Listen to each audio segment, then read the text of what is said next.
गुरुवार व्रत कथा। कथा के अनुसार प्राचीन काल की बात है।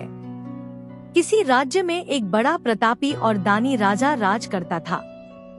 वह हर गुरुवार को व्रत रखकर दीन दुखियों की मदद करके पुण्य प्राप्त करता था, परंतु ये बात उसकी रानी को अच्छी नहीं लगती थी।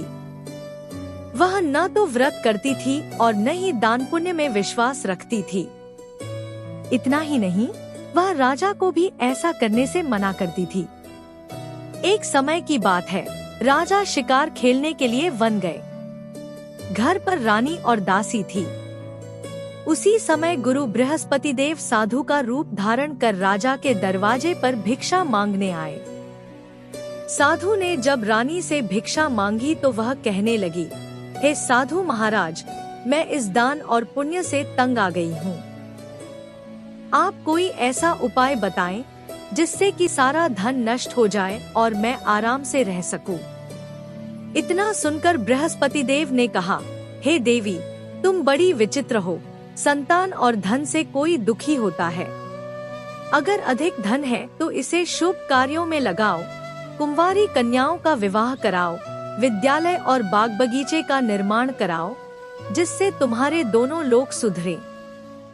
परंतु साधु की इन बातों से रानी को खुशी नहीं हुई।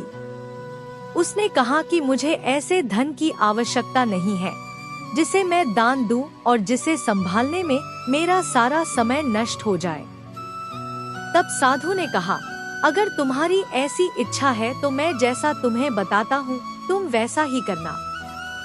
गुरुवार के दिन तुम घर को गोबर से लीपना, अपने बालों को पीली मिट्टी से धोना, राजा से हजामत बनाने को कहना, भोजन में मांस मदिरा का प्रयोग करना, कपड़े धोबी के यहाँ धुलने देना। इस प्रकार 7 बृहस्पतिवार करने से तुम्हारा समस्त धन नष्ट हो जाएगा। इतना कहकर साधु के रूप में बृहस्पति देव अंतर्ध्यान हो गए।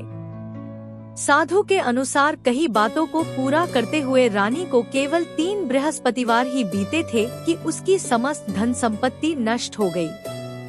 भोजन के लिए राजा का परिवार तरसने लगा। तब एक दिन राजा ने रानी से बोला कि हे रानी, तुम यहीं रहो, मैं दूसरे देश को जाता हूँ, क्योंकि यहाँ पर सभी लोग मुझे जानते हैं, इसलिए मैं कोई छोटा कार्य नहीं कर सकता।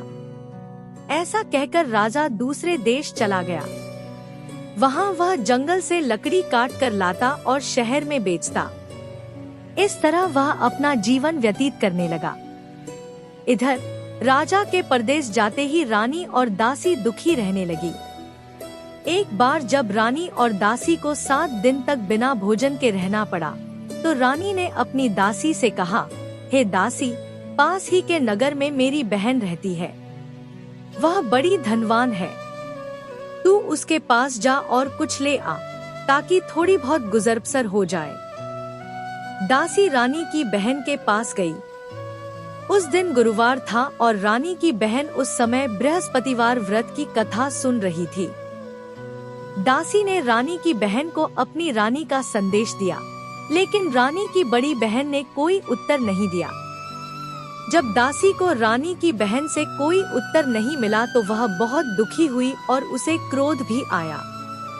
दासी ने वापस आकर रानी को सारी बात बता दी। ये सुनकर रानी ने अपने भाग्य को कोसा। उधर रानी की बहन ने सोचा कि मेरी बहन की दासी आई थी, परंतु मैं उससे नहीं बोली, इससे वह बहुत दुखी हुई होगी। कथा सुनकर और पूजा समाप्त करके वह अपनी बहन के घर आई और कहने लगी, हे बहन, मैं बृहस्पतिवार का व्रत कर रही थी। तुम्हारी दासी मेरे घर आई थी, परंतु जब तक कथा होती है तब तक न तो उठते हैं और न ही बोलते हैं, इसलिए मैं नहीं बोली। बताओ दासी क्यों आई थी? रानी बोली, बहन, तुमसे क्या छिपाऊं? हमारे घर में खाने तक को अनाज नहीं है। ऐसा कहते कहते रानी की आंखें भर आई। उसने दासी समेत पिछले 7 दिनों से भूखे रहने की पूरी बात अपनी बहन को बता दी। रानी की बहन बोली, देखो बहन, भगवान बृहस्पति देव सबकी मनोकामना को पूर्ण करते हैं। देखो, शायद तुम्हारे घर में अनाज रखा हो। पहले तो रानी को विश्वास नहीं हुआ, पर बहन के आग्रह करने पर उसने अपनी दासी को अंदर भेजा तो उसे सचमुच अनाज से भरा एक घड़ा मिल गया। ये देखकर दासी को बड़ी हैरानी हुई। दासी रानी से कहने लगी, हे रानी, जब हमको भोजन नहीं मिलता तो हम व्रत ही तो करते हैं, इसलिए क्यों न इनसे व्रत और कथा की विधि पूछ ली जाए ताकि हम भी व्रत कर सकें। तब रानी ने अपनी बहन से बृहस्पतिवार व्रत के बारे में पूछा। उसकी बहन ने बताया, बृहस्पतिवार के व्रत में चने की दाल और मुनक्का केले की जड़ में अर्पित करें तथा दीपक जलाएं, व्रत कथा सुने और पीला भोजन ही करें। इससे बृहस्पति देव और भगवान विष्णु प्रसन्न होते हैं। व्रत और पूजा की विधि बताकर रानी की बहन अपने घर को लौट गई। 7 दिन के बाद जब गुरुवार आया तो रानी और दासी ने व्रत रखा। वह घुड़साल में जाकर चना और गुड़ लेकर आईं। फिर उससे केले की जड़ तथा विष्णु भगवान की पूजा की। अब पीला भोजन की चिंता को लेकर दोनों बहुत दुखी हुईं। चूंकि उन्होंने व्रत रखा था इसलिए बृहस्पति देव उनसे प्रसन्न थे। वह एक साधारण व्यक्ति का रूप धारण कर 2 थालों में पीला भोजन दासी को दे गए। भोजन पाकर दासी प्रसन्न हुई और फिर रानी के साथ मिलकर भोजन ग्रहण किया। उसके बाद वह सभी गुरुवार को व्रत और पूजा करने लगी। बृहस्पति देव की कृपा से उनके पास फिर से धन संपत्ति आ गई, परंतु रानी फिर से पहले की तरह आलस्य करने लगी। तब दासी बोली, देखो रानी, तुम पहले भी इस प्रकार आलस्य करती थी, तुम्हें धन रखने में कष्ट होता था, इस कारण सभी धन नष्ट हो गया और अब जब देव बृहस्पति की कृपा से धन मिला है तो तुम्हें फिर से आलस्य होने लगा है। रानी को समझाते हुए दासी कहती है कि बड़ी मुसीबतों के बाद हमने ये धन पाया है, इसलिए हमें दान पुण्य करना चाहिए, भूखों को भोजन कराना चाहिए और धन को शुभ कार्यों में खर्च करना चाहिए।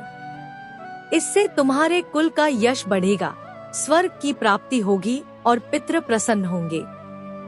दासी की बात मानकर रानी अपना धन शुभ कार्यों में खर्च करने लगी। इससे पूरे नगर में उसका यश बढ़ने लगा।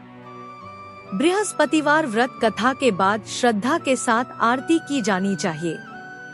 इसके बाद प्रसाद बांटकर उसे ग्रहण करना चाहिए।